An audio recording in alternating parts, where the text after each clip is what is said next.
city-state of London and the Vatican, a third city-state was officially created in 1982.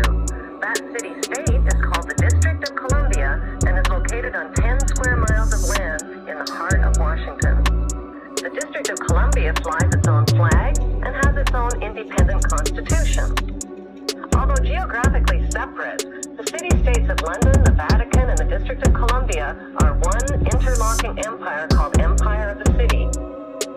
The flag of Washington's District of Columbia has 3 red stars, one for each city-state in the 3-city empire.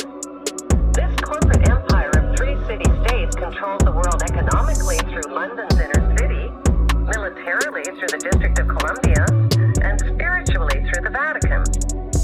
The Constitution for the District of Columbia operates under a tyrannical Roman law known as Lex Fori, which bears no resemblance to the U.S. Constitution. When Congress passed the Act of 1871, it created a separate corporate government for the District of Columbia. This treasonous act allowed the District of Columbia to operate as a corporation outside the original Constitution of the United States and outside of the best interests of American citizens. A sobering study of the signed treaties and charters between Britain and the United States exposes a shocking truth. The United States has always been, and still is, a British Crown colony.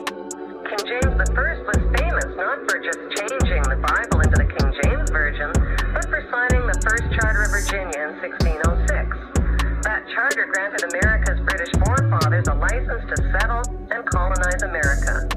The charter also guaranteed that future kings and queens of England would have sovereign authority over all the citizens and colonized land in America stolen from the Indians.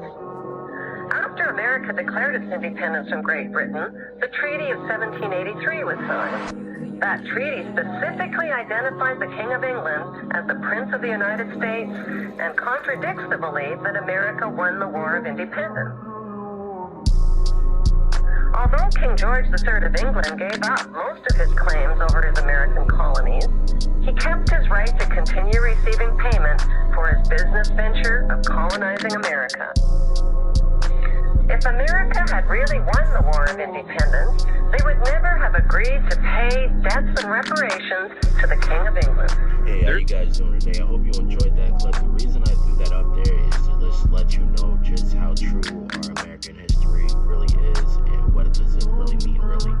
It's all a lie. We never really won. It was all some bullshit that they told us in school, but this is just the real facts of what happened and why we have the relationship that we do with British, or what you call them, across the pond.